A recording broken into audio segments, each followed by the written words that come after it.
Good morning मित्रांनो, सकाळचे वाजलेत 5:02 कडे सीएनजी खाली आहे. आपण घराच्या इथे आहे आणि आता इथनं निघतोय. बघूया, डिव्हाइस ऑन करून घ्या. 2 गाड्या खाली बसलेल्या आहे आणि बघूया दिवसाची सुरुवात आपली आज. पिंपळे सौदागर पासून आपल्याला राईड भेटली उबेरकडनं पुणे रेल्वे स्टेशनची. एक 205 रुपये कस्टमरचं बिल झालंय. 186 आपल्याला दिलेत आणि इथनं आता बघूया राईड कुठं पडते आपल्याला. टाइम झालाय 5:43. थोडं मोबाईलचा इश्यू वाटतोय. राईड पडतात येत, पण ते आता मी थोडंसं अशा ठिकाणी एखादे बाहेरचे राईड देते, तो फिरून परत आपल्या स्टेशनच्या रोडला जाऊया आणि बघूया आपल्याला राईड कोण देत. आपण आलोय पिंपरीमध्ये मोरवाडी चौकात, पुढच्या चौकात, शौगन चौकाचं पुढचं आहे का. हा, तर सीएनजी भरतोय इथं. याच्या आधी आपल्याला पुणे स्टेशन पासून राईड पडली उबेरकडनं.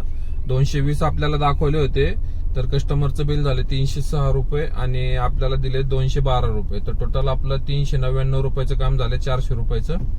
गाडी चालली 39, 10 रुपये किलो प्रमाणे रेट चालू. उबेरचं हेच सध्या. रॅपिडो काय पडलं नाही. रॅपिडो एक पडलं होतं सकाळी, पहिली राईड चाकण एमआयडीसी. एवढं सकाळी चाकणला नाही जात आपण. रेट पण नव्हता. 23 किलोमीटरचे 300 रुपये देत होतं. नव्हता रेट, कमी होता रेट, त्यामुळे आपण घेतला नाही.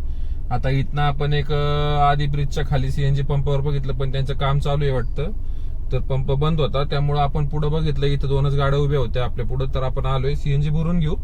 एक रिझर्वेशन ट्रिप आली होती आपल्याला उबेरची, पण जिथून आपण होतो तिथनं 8 किलोमीटर लांब होता पिकअप आणि 19 किलोमीटर म्हणजे 27 किलोमीटरचे आपल्याला 310 रुपये देणार होते रिझर्वेशन ट्रिपचे.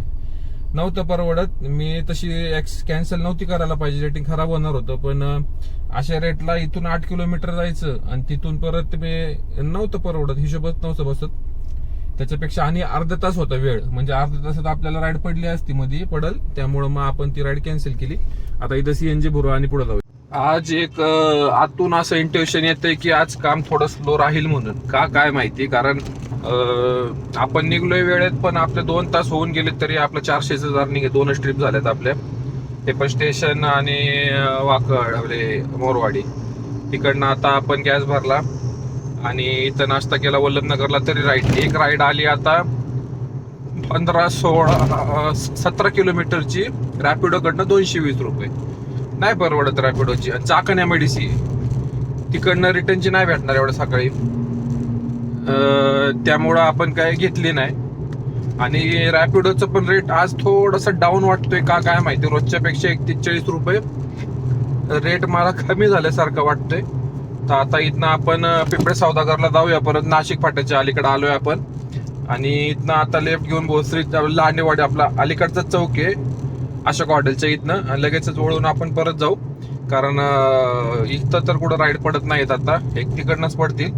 तर ठीक आहे, आज थोडंसं फिरणं होतंय. 4 किलोमीटर झालंय वरती फिरणं आपल्या 10 रुपये प्रमाणाच्या रेटने. तर एखादी राईड व्यवस्थित पडली का ते मॅच होऊन जाईल. पण थोडं असं वाटतंय मला की आज काम डाऊन असल्यासारखं वाटतंय. तर बघूया. ठीक आहे, होप फॉर द बेस्ट. काम करत राहायचं. तर बघूया आज काम आपलं किती होते. आपण कस्टमरला सोडल्यानंतर तिथनं आपल्याला एक राईड आली 3 किलोमीटरचं पिकअप आणि 10 किलोमीटरचं ड्रॉप. 10 पॉईंट काहीतरी होतं वरती. तर एअरपोर्ट आलं तिथं एरोमॉल पासनं. म्हणलं 12, 13, 14 किलोमीटरचे मॅक्झिमम आपल्याला 300 रुपये दाखवले. 311 का 12 पटकन एक्सेप्ट केली. 2 पॉईंटचं सर्च भेटलंय आज पण.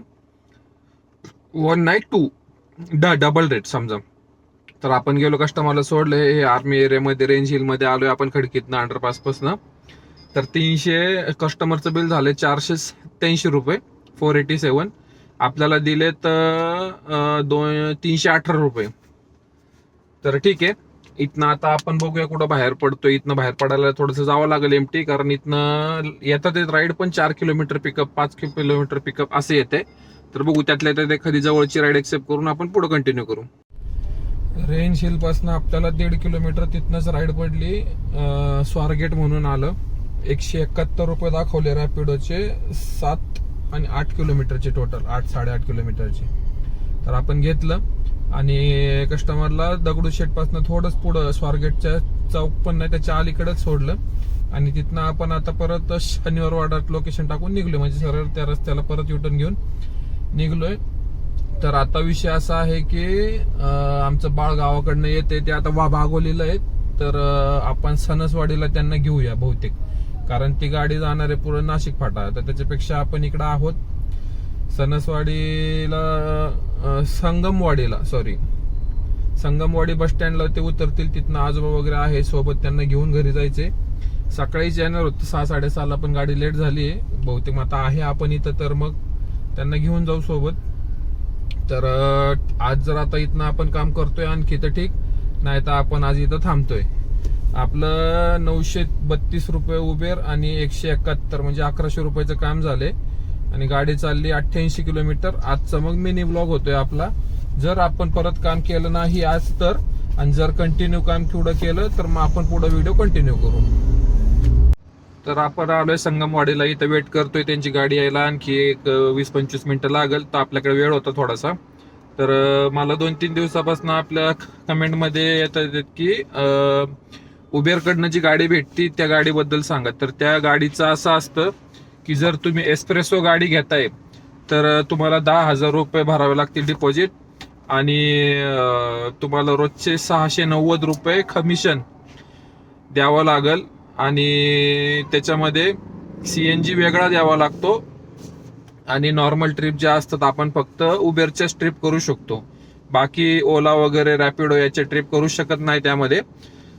आणि एस्प्रेसो म्हणल्यावर लोकलच काम करावं लागतं, लोकलच ट्रिप भेटणार जास्त करून. तर त्यामध्ये किती तुम्ही काम करताय, समजा आता तुम्ही 700 रुपये समजा आपला त्यांचं कमिशन गेलं, 700 रुपयाचा गॅस गेला, 1400 रुपये तुमचा खर्च आहे. तर 1400 रुपये तुम्हाला डेली द्यावेच लागणार आहेत. 1400 म्हणजे CNGचा माग पुढं होऊ शकते 100 रुपये, तुम्ही रोज किती वापरता त्याच्यावर. पण ऍटलिस्ट 1400 रुपये आणि तुमचा 100 रुपये तुमचा पर्सनल खर्च पकडा, तर 1,500 रुपये रोजचा खर्च आहे. आता 1,500 खर्चाला कमीत कमी 3,000 रुपयाचं काम झालं पाहिजे, तर तुम्हाला एक 15-20 रुपये महिन्याला राहतील.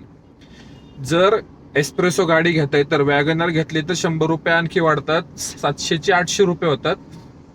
आणि 60-40 नी जर घेतली, 60% आपले राहतात, 40% उबेरवाल्यांचे. त्यामध्ये CNG पण आपला येतो. त्याच्यामध्ये 100 रुपयाला 60 रुपये आपल्याला भेटतात, 40 रुपये त्यांना. त्यामध्ये CNG आपला.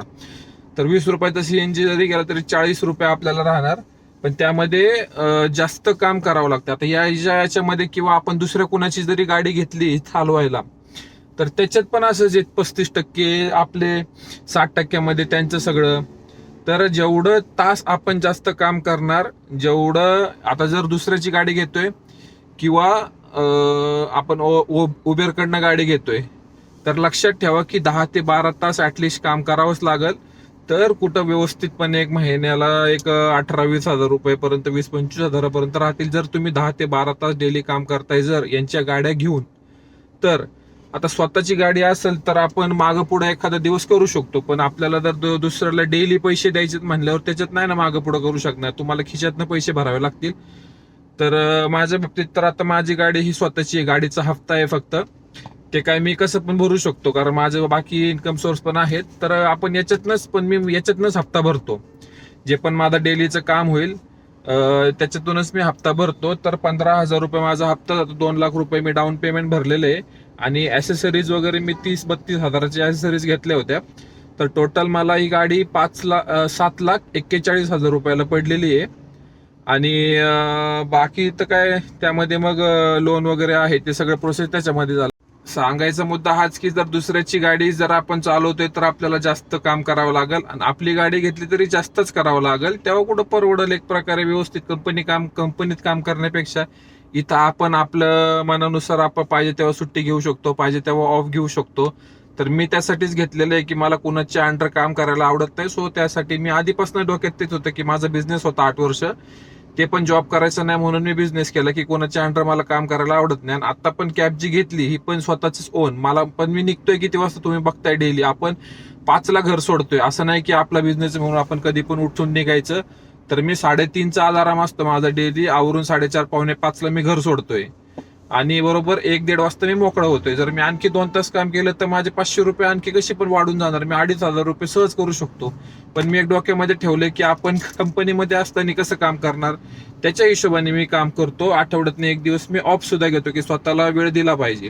कारण बिझनेस होता याच्या आधी तर महिन्यातनं आम्ही एक सुट्टी घ्यायचो, ती पण काही ना काही कामं निघायची. तर त्यासाठी आता इथं आल्यावर मी स्ट्रिक्टली एक आठवड्यातनं एक सुट्टी घेतो, स्वतःला टाइम देतो, इथनं गेल्यावर तासभर का होईना अंग पडतो आणि नंतर मग आपल्या घरच्या किराणा शॉपमध्ये तिथे थांबत असतो. मग असं माझं रुटीन आहे डेलीचं. सो एक रुटीन बनवून घ्या स्वतःसाठी, कारण रुटीननुसार काम केलं की आपल्याला आपल्याकडे राहतं काहीतरी की हा आता माझ्या बाबतीत मला व्हिडिओ टाकायचे असेल तर मी डोक्यात ठेवतो की व्हिडिओ टाकायची म्हणजे आपल्याला काम केलं पाहिजे, म्हणजे काम केलं पाहिजे म्हणजे व्हिडिओ टाकायची, आपल्या युट्यूबला लोकांशी बोलता आलं पाहिजे, आपले एक्सपिरियन्स शेअर करता आलं पाहिजेत. आपण जसं काम करतोय त्याने जर दुसऱ्या कोणाला फायदा होणार असला तर आपण त्या पद्धतीत काम केलं तर दुसरं आपल्याकडनं काहीतरी शिकल. तर तेच मी बघत असतो. पण ठीक आहे, एखाद दिवशी घरातली कामं वगैरे असतात ते पण महत्वाची असतात. जसं की आज तरी आपलं 1100 रुपयाचं काम झालंय आणि आपलं घर पण आपण बघतोय, सगळ्या गोष्टी मॅनेज करतो. मग एखाद दिवस आपण रोज 1-1 तास वाढवून आजचं जे आपला हाफ डे झालाय तो आपण कव्हर घेऊ करून या आठवड्यामध्ये. तर हे नोकरीमध्ये नाही करता येत असं, आपल्या याच्यानुसार आपण काम करू शकतो. तर ठीक आहे, बघतो आता आणि आपण आता डायरेक्ट भेटूया उद्या.